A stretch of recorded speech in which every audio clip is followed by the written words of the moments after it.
Bismillahirrahmanirrahim. Assalamualaikum warahmatullahi wabarakatuh. Saya Ferry Lufitasari dari Departemen Neurologi Fakultas Kedokteran Universitas Islam Indonesia akan menyampaikan topik kuliah terkait nyeri kepala. Untuk materi nyeri kepala ini masuk di dalam blok penyakit sistem neuropsikiatri di blok yang kita sebut dengan blok 3.6 di KBK 2021. Nah, untuk di blok 3.6 ini bentuk pembelajarannya berupa kuliah, kemudian diskusi tutorial, praktikum, dan juga penugasan. Nah, untuk blok ini 6 SKS dengan berisi mata kuliah keilmuan dan keterampilan terkait dengan blok materi neurologi dan psikiatri. Ini diberikan pada semester 6. Dan dosen pengampunya ada saya dan didampingi oleh beberapa rekan-rekan dari dosen di Fakultas Kedokteran Universitas Islam Indonesia. Terkait dengan materi kuliah hari ini, terkait materi kuliah nyeri kepala, ini ada di capaian pembelajaran di CPL yang ke-9 terkait pengetahuan ilmiah kedokteran dalam mengelola masalah kesehatan secara komprehensif di tingkat individu dan keluarga terkait nyeri kepala. Dan nanti kami akan menyampaikan nyeri kepala primer terkait dengan tension type headache, migraine, cluster headache. Nah, mengapa materi ini menjadi perlu kita berikan kepada adik-adik di mahasiswa kedokteran? Karena level kompetensinya itu untuk beberapa nyeri kepala. Yang pertama tension type headache itu level kompetensinya 4. Jadi mahasiswa kedokteran itu harus dapat menangani dengan tuntas secara mandiri. Begitu juga untuk tipe nyeri kepala migrain. Dan untuk nyeri kepala cluster headache dan trigeminal neuralgia level kompetensinya adalah 3A. Sehingga adik-adik mahasiswa harus dapat menguasai sampai penanganan awal tanpa kegawat daruratan.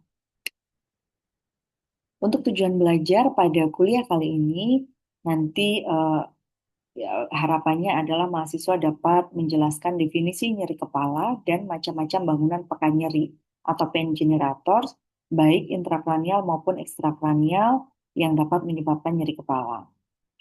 Kemudian, mahasiswa juga diharapkan dapat menjelaskan perbedaan klinis nyeri kepala primer dan sekunder, kemudian menjelaskan tanda-tanda bahaya atau warning sign atau kita katakan sebagai red flag pada nyeri kepala dan kemungkinan penyebabnya, serta menjelaskan patomekanisme, kriteria diagnosis, dan tata laksana nyeri kepala primer.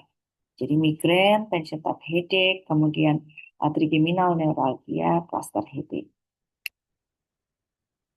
Nah, untuk ujian nanti yang akan dimasukkan dalam ujian bahwa untuk LO yang pertama itu jumlah akan muncul dalam ujian dan jumlahnya 2 soal. Kemudian terkait perbedaan klinis nyeri kepala primer dan sekunder itu jumlah soalnya 1. Kemudian menjelaskan patomekanisme, kriteria diagnosis dan tata laksana nyeri kepala primer itu akan dimunculkan dalam 5 soal dan menjelaskan tanda-tanda bahaya atau red flag pada nyeri kepala dan kemungkinan penyebabnya itu 2 soal. Keempat, tujuan belajar ini kita berikan dalam bentuk reasoning karena mahasiswa di semester 6 ini harus sudah dapat memahami dan melakukan analisis pada soal-soal yang terkait dengan nyeri kepala.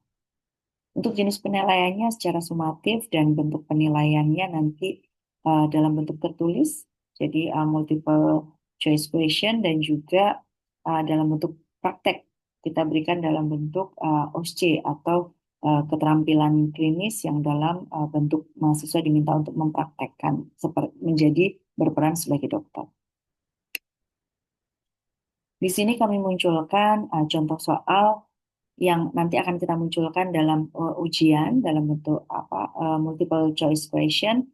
Jadi ada kasus yang memang sudah kita sesuaikan untuk vignette soalnya bahwa kita harus menggunakan identitas perempuan atau laki-laki, kemudian usia, informasi terkait usia, kemudian datang dengan keluhan tertentu.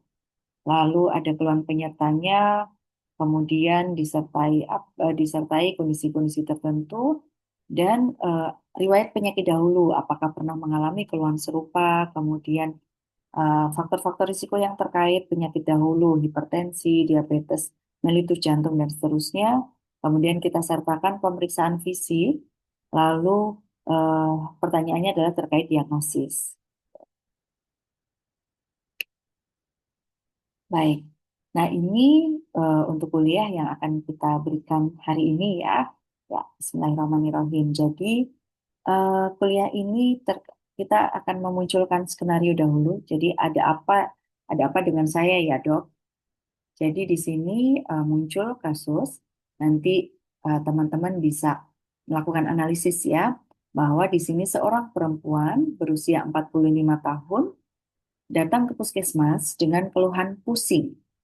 Setelah dianamnesis lebih lanjut, pasien mendeskripsikan keluhannya sebagai nyeri berdenyut di seluruh kepala sejak 3 bulan yang lalu. Keluhan tersebut dirasakan kambuh-kambuhan.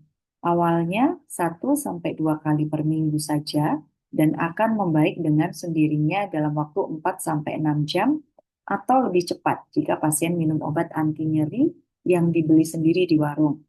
Tetapi sejak 2 minggu yang lalu, nyeri kepala menjadi lebih sering kambuh hingga 4 sampai 5 kali per minggu.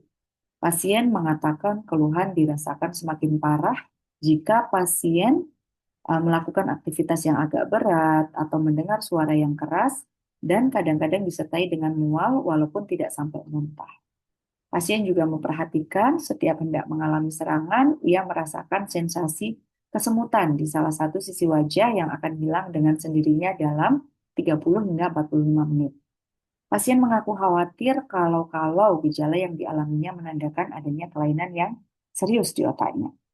Oke, silahkan teman-teman mungkin dari skenario ini ada yang ingin menyampaikan kira-kira skenario ini tentang apa.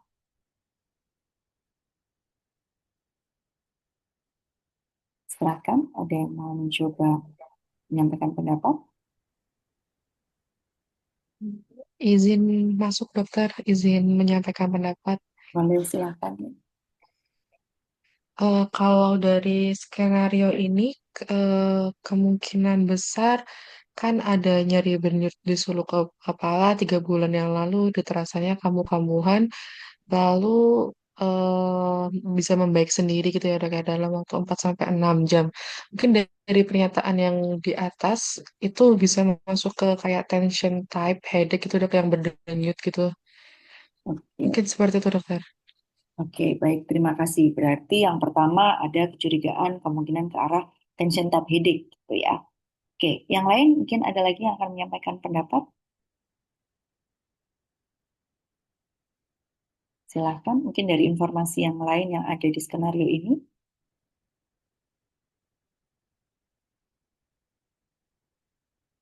Belum ada?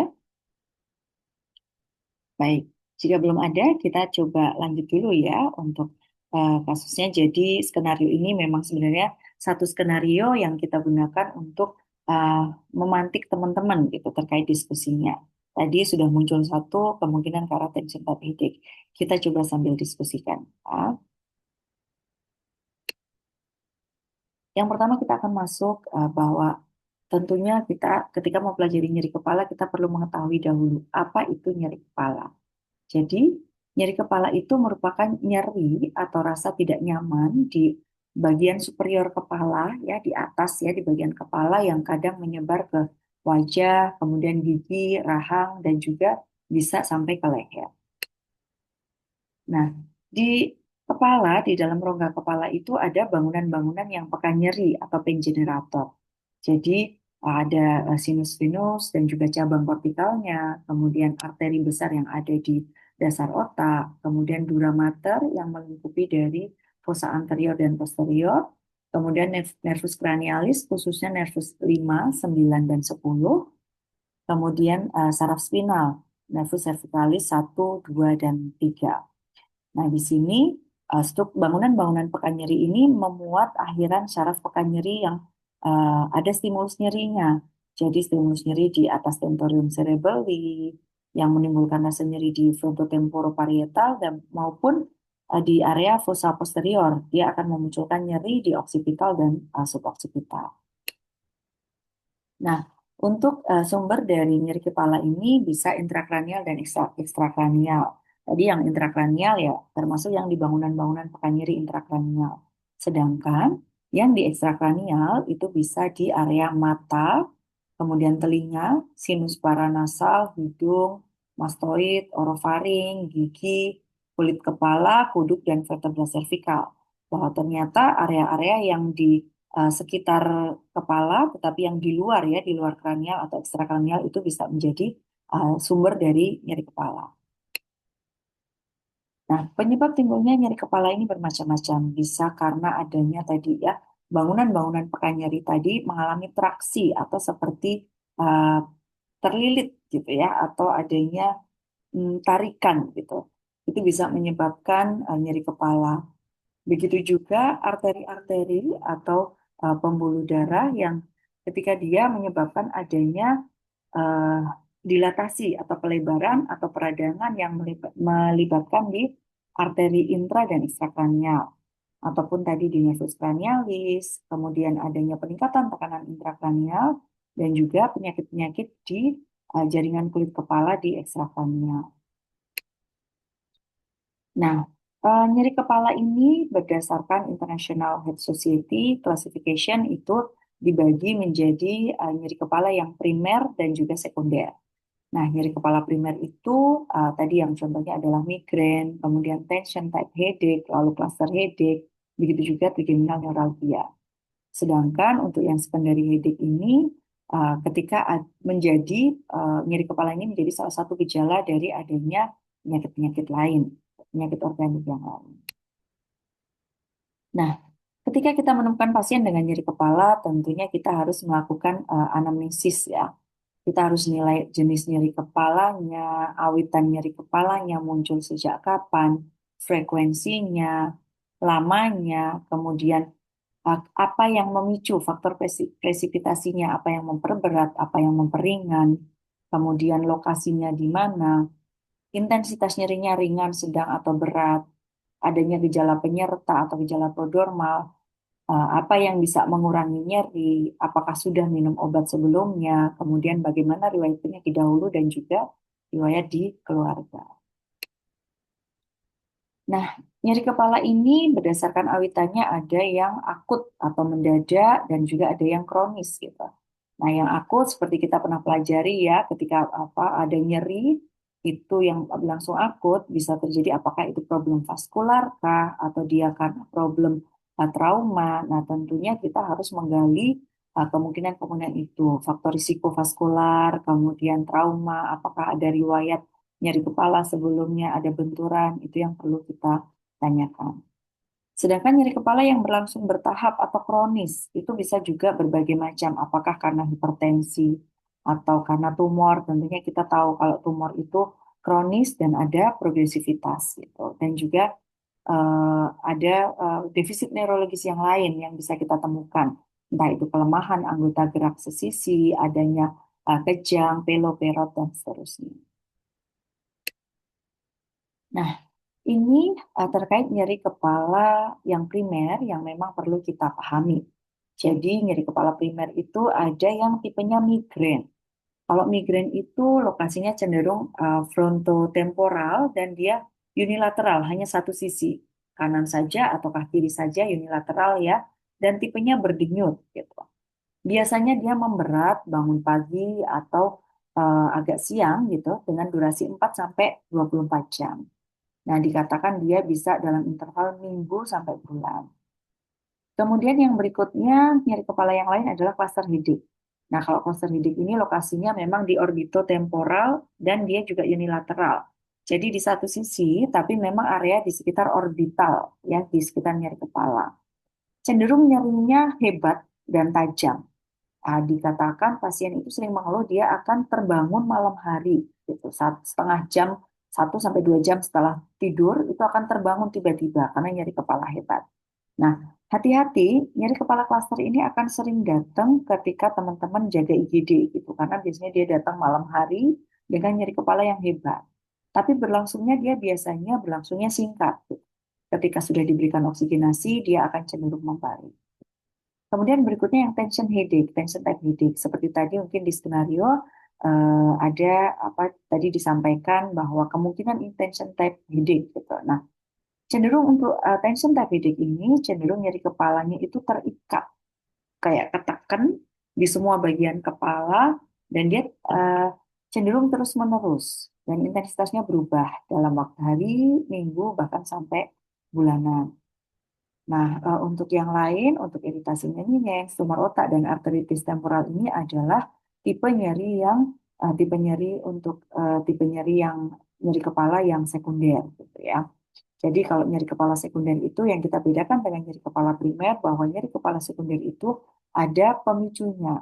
Apakah memang ada riwayat hipertensi sebelumnya, ataukah ada trauma kepala sebelumnya, ataukah memang dia mengarah ke tumor otak menjadi bagian dari gejala, salah satu gejala dari peningkatan tekanan intrakranial dari tumor otak. Nah, ini terkait tension type headache atau kadang dikatakan tension headache. Tension type headache ini memang nyeri kepala karena adanya kontraksi otot, gitu ya, sehingga kadang dikatakan sebagai muscle contraction headache. Lokasinya tadi ya seperti kita sampaikan, dia bisa bilateral di seluruh kepala, di puncak kepala, kemudian di area forehead atau dahi, dan biasanya dipicu oleh adanya kontraksi dari otot skelet atau di area leher, sehingga pasien sering sekali mengeluh nyeri leher. Ini gejala klinisnya cenderung tumpul, rasa kayak penuh, kayak diikat gitu ya, kayak kayak akan mau pecah gitu. Nah, biasanya hati-hati, ini lebih sering terjadi pada perempuan, disertai adanya cemas, depresi gitu ya, sehingga ada gangguan psikologisnya juga yang muncul. Nah, ini untuk diagnosis tipe nyeri kepala yang tegang. Untuk yang episodik ini, kita memang perlu menggali ke pasien terkait serangannya berapa kali, setiap serangan itu waktunya berapa menit atau sampai harian, dan juga dia memenuhi tadi karakteristik rasanya cenderung tertekan atau terikat, intensitasnya ringan sampai sedang, tapi bisa mengganggu aktivitas juga, lokasinya bilateral, dan tidak diperberat dengan aktivitas fisik. Biasanya dia tidak ada mual, tidak ada muntah, tidak ada fotofobia dan fonofobia. Jadi tidak ada memberat ketika cahaya terang atau dengan suara keras, itu tidak dipengaruhi oleh kondisi tersebut. Nah, ini kalau untuk yang kronis ya sekurang-kurangnya 6 bulan gitu, dan lebih dari 15 kali serangan setiap bulannya. Nah, terapinya memang yang pertama adalah terapi untuk anti nyeri atau analgetik, dan bila perlu memang kita berikan obat untuk penenang atau antidepresi juga.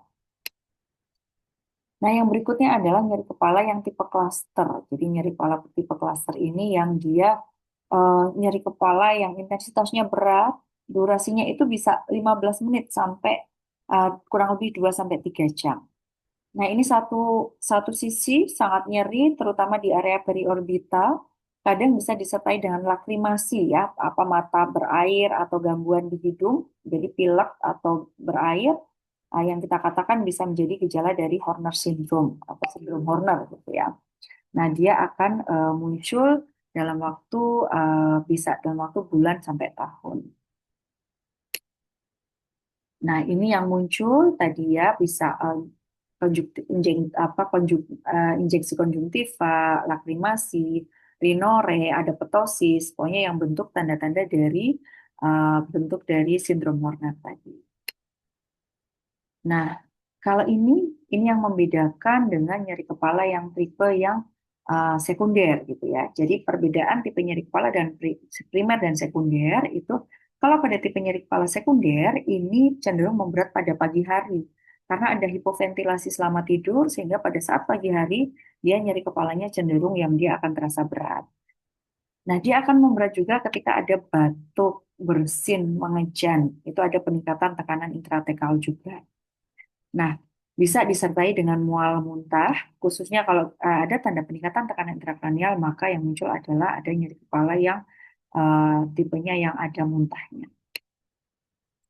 Ini penyebabnya dia bisa disebabkan karena ada tumor, hidrosefalus, karena ada udem atau pembengkakan, ataukah karena hemoragi atau perdarahan.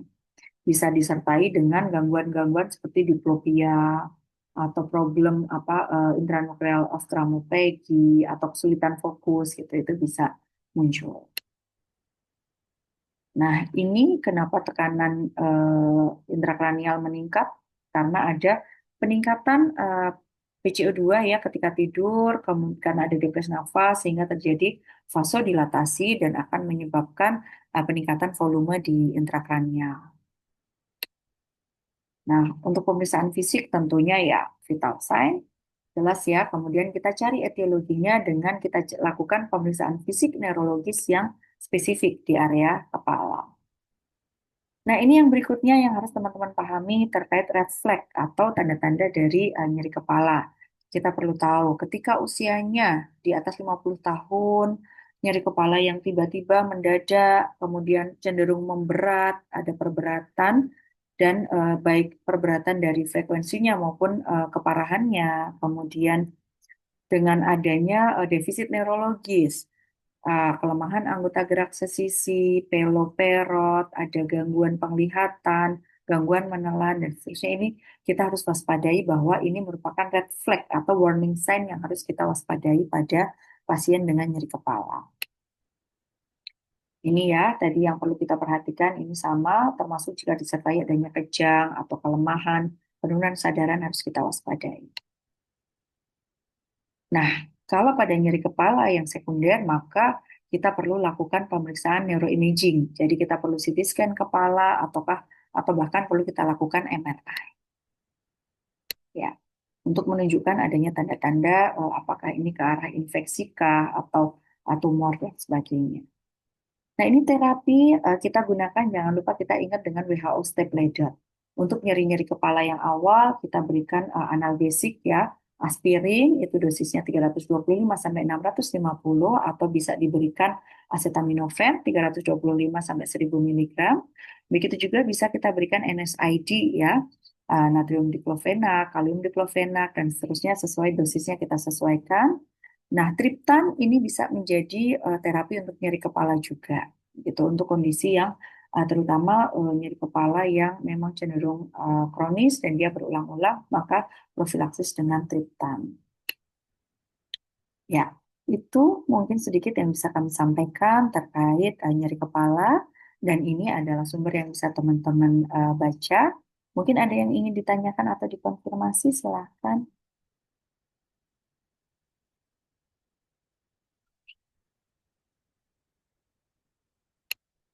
Silahkan, ada yang ingin ditanyakan atau dikonfirmasi terkait nyeri kepala? Ya, nanti izin bertanya, Dokter. Oke, silahkan. Ya. Ya, ya, izin bertanya, Dokter. Jadi untuk terkait apa ya kalau di lapangan itu kan banyak ya pasien itu juga punya hipertensi gitu biasanya. Udah nyeri kepalanya juga, hipertensinya juga. Nah, itu mungkin terkadang suka apa ya, kadang suka bikin bingung ya dok, jujur saja.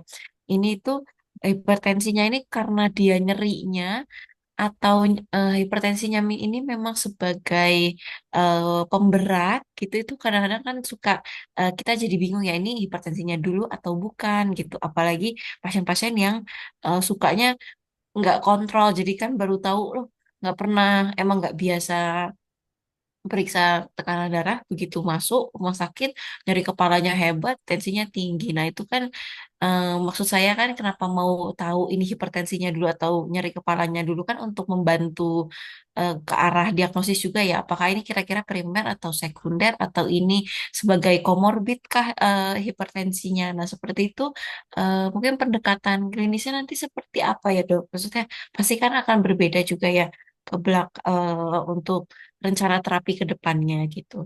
Ketika kita sudah menentukan ini gara-gara hipertensinya atau bukan ya. Nah, mungkin seperti itu dokter. Baik, terima kasih untuk pertanyaannya. Jadi, memang nyeri kepala yang cenderung kronis salah satunya ternyata disebabkan oleh hipertensi. Nah, untuk kita tahu apakah ini hipertensi menyebabkan nyeri kepala ataukah nyeri kepala menyebabkan hipertensi, ini juga sebenarnya berhubungan. Nah, kita memang perlu tahu bahwa tadi dari anamnesis yang lengkap, tentunya kita lakukan anamnesis terkait sudah berapa lama pasien itu menderita hipertensi. Kemudian kita tanyakan apakah rutin cek tensi, kemudian apakah pengobatan rutin, itu memang harus kita tanyakan. Kemudian kita pastikan ketika hipertensi itu menyebabkan nyeri kepala, justru itu yang menjadi kita harus waspada. Karena hipertensi itu kan menjadi salah satu faktor risiko vaskular. Jadi memang kita harus selain dari anamnesis tadi menanyakan tentang perjalanan hipertensinya, kita juga pastikan dengan apakah ada defisit neurologis yang lain. Pasien itu selain nyeri kepala ada gangguan penglihatan, pandangan kabur, pernah ada muntah nyemprot, ada kejang, ada penurunan kesadaran, ataukah ada tadi kelemahan sesisi. Kita harus waspada bahwa mungkin kondisi hipertensi ini menyebabkan nyeri kepala dan hipertensi itu sendiri dia menjadi penyebab dari adanya problem vaskular. Ketika dia cenderung akut, maka ini kita harus waspadai kemungkinan ke arah stroke gitu.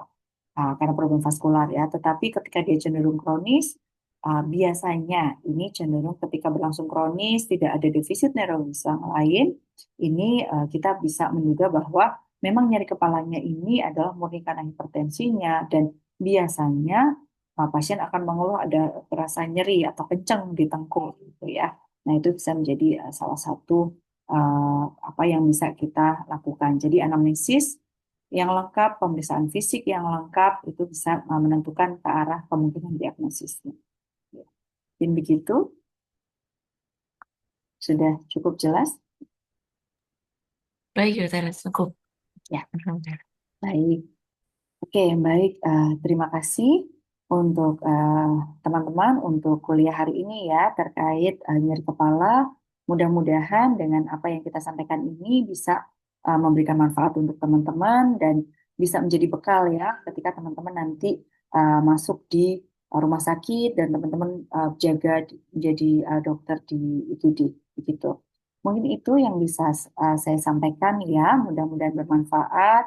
Kita akhiri ya dengan membaca hamdalah, alhamdulillahirobbilalamin. Saya tutup. Assalamualaikum warahmatullahi wabarakatuh. Waalaikumsalam warahmatullahi wabarakatuh. Waalaikumsalam warahmatullahi wabarakatuh. Terima kasih banyak, Dok. Terima kasih banyak, dokter. Terima kasih.